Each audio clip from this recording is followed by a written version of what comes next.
everyone, welcome to my channel. My name is Lynn, and today I thought I would do a little bit of coloring, which I don't often do on my channel, but I thought it would be fun to pull out these stamps from Whimsy.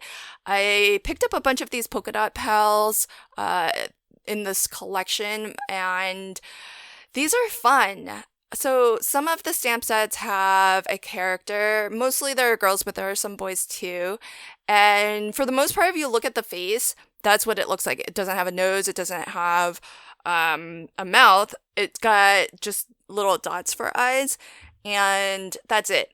And you could leave it like that because that would be kind of a stylistic, like an artistic choice. But if you wanted, many of the stamps do come included with a complete face that has the entire eye outline and a nose and a mouth.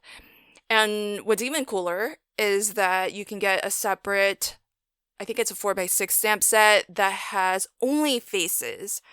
And that way you can really extend each polka dot pal, 4x6 stamp set that you have and give them different expressions, which I think is really fun that you can use them in those two different ways. So you can either leave off the rest of the face if you wanted, or if you have multiple sets, and not all of the sets I don't think have the actual detail of the face, but some do. But especially if you do get that set that only has facial expressions, you can definitely mix and match, and then that totally changes, the mood of your character, which I think is really fun. In particular, I think for this set, while this one did come with the face details, I ended up using one from the separate set of facial expressions because I thought it just looked a little bit sweeter, and it would match the sentiment that I'm planning for this card. Yes, you heard me right. I did plan ahead what sentiment I'll be using on this card. A rare thing for me. But the reason why I did think about it is because with so many facial expressions, you could really make her emote, different feelings. So when I sit down to color a human character, I always start with the skin, and in particular the face, because if I don't get it right, I'm willing to if I don't get it right, then I'm more likely to start over, and I'd rather start over than having only done the face, then start over after coloring everything else in. I only had to do that the one time to learn that lesson because I'm going to start over if I don't like the face, and I just know it about myself. And part of the reason is because, at least for me, when I look at a character, I'm drawn to the face the most. And that's the part that really sells it for me in a sense. And so I am, the most critical of my own coloring with the face. Everything else, I'm not too worried about if it's not exactly how I would like it.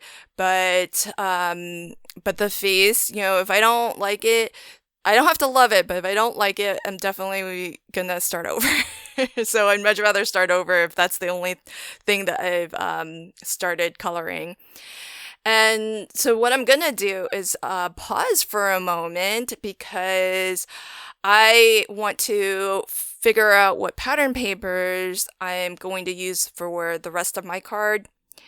And that way I can color coordinate the outfit that she's wearing with the papers that I choose. So I pulled out this paper pad that's also from Whimsy, and it's a really fun retro one, and I love these colors. They are just really, they're kind of my palette. They're the tone of coloring that I like. They're not super bright, but they're still vibrant. They're not dull.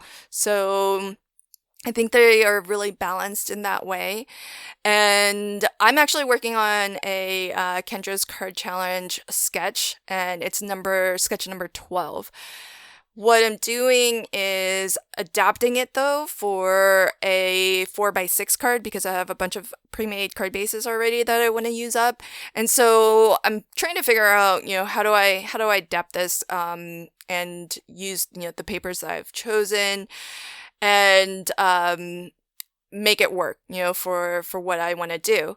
And what I've decided is that the girl that I colored up, she's actually going to replace one of the pattern papers that is represented in the sketch diagram. So instead of 3 different pattern papers that make up the background, I am going to use her as one of those pattern papers because I feel like it's in a good spot. It's the perfect size for her. I mean, I'm not cutting anything to the size that is actually in the diagram itself because I am adapting this, but I feel like scale-wise, she works great for that space and for the card size that I'm making. And so she's going to replace one of the 3 pattern papers, and then on the sketch, there's also a circle where if you were following the original sketch, maybe you would put a focal image, but I'm gonna put my sentiment down there. And so once I get this sorted out and some of these cuts figured out, I cut that first piece wrong, unfortunately. Measure twice, cut once, Lynn. Come on. So don't worry, I'm saving those scraps. I'll just use it on a different card. But I want to get this part all cut and ready to go, and then I'll go ahead and finish up my coloring. I definitely don't have the full Copic range. That's quite an investment. I have very, very few Copics relative, I guess. I think I have maybe 30, maybe, if that. The other brand, though, that I tend to prefer, and that might mostly be because I started my alcohol marker coloring with Ohuhu because it is a very inexpensive entry into doing alcohol marker coloring. Price point wise and value for money, I feel like you really can't beat it. If I had to compare head to head Ohuhu versus Copics, I think that the formulation of the inks themselves are rather comparable.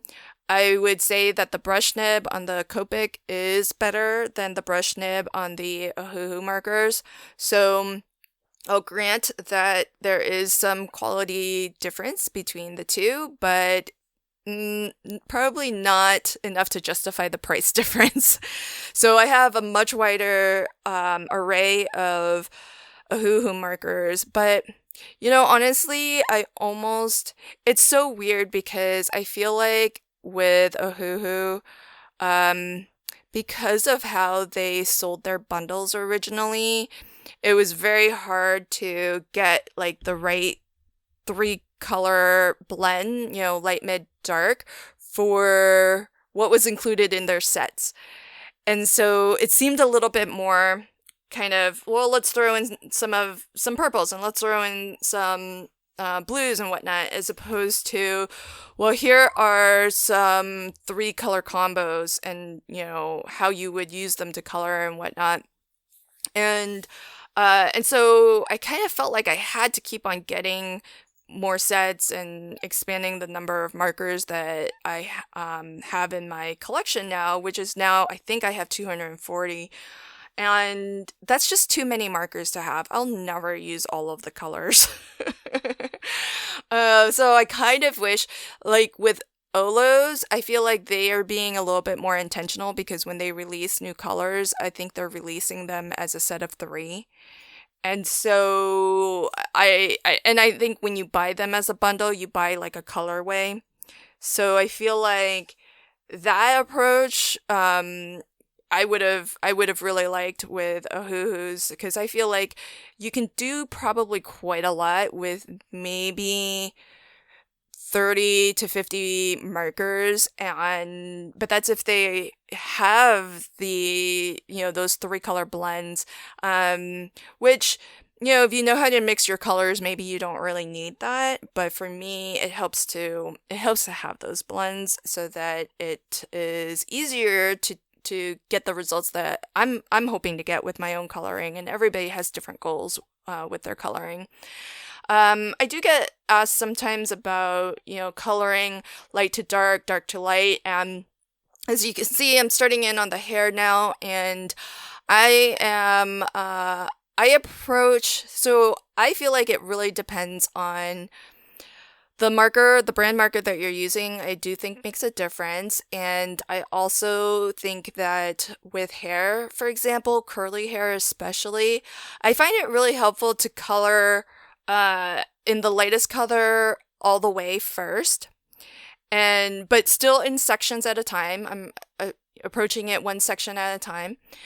And one of the reasons why I find it helpful is because when you see it flatly colored all in one color, for me anyways, it's a little bit easier to identify where shadows should be, because it will pop out in my eyes a little bit more easily than looking at the white image. So when I see that it's all flat, I can tell where it looks flat, and I can a little bit more easily identify where the shadows should be. So that's one reason why I flood the area with the lightest marker.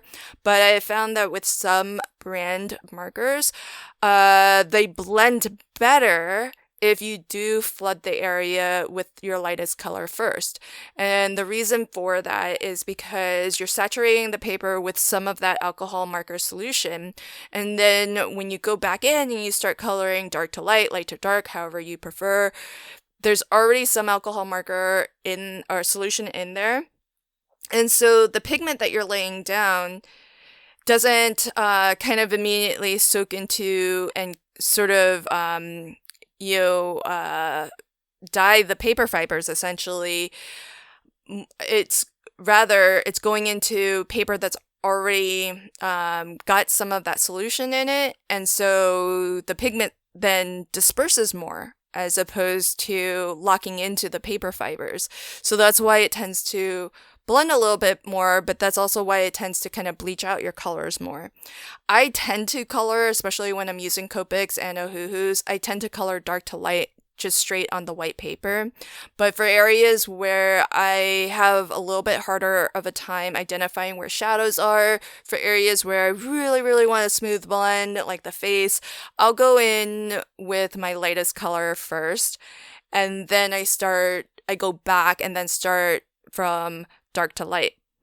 And I find laying down that initial wash of color definitely helps. If you watercolor, it's kind of like the difference between watercoloring wet on wet versus wet on dry.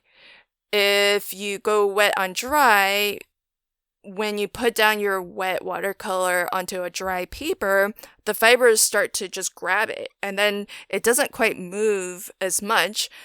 Whereas if you spritz your watercolor paper with water initially, and then you start to watercolor, well, what's happening is as you're laying down that watercolor, it's actually starting to disperse in that wet paper fiber and spread out and move differently than if you used wet to dry as a technique. And so it's kind of the same thing with alcohol markers. Whether you laid that initial foundation of color, lightest color first, or you're just coloring straight onto your paper. And of course, the paper matters a lot too. I'm coloring onto Hammermill. I've tried a few other papers, and I'm still kind of experimenting, but sometimes when I want to have a go-to that I know colors beautifully and is really smooth, then Hammermill is my choice. Also because it's very affordable and it's very multi-purpose in my craft room, because I sometimes use it as card bases. I glimmer onto it very successfully, so it's got a lot of pros in my book. So the last thing I'll do, and this is kind of like a throwback to I think KCC 12, there were a lot of circles, and I think one of the sketches had a primary focal cluster of 3 circles, but I created that more to mimic the paper that I'm running along the left-hand side of my card, just to mimic those overlapping circles. So there's a close-up of my final card. I hope you enjoyed my video today, and until next time, happy crafting and have a fabulous day. Thanks. Bye.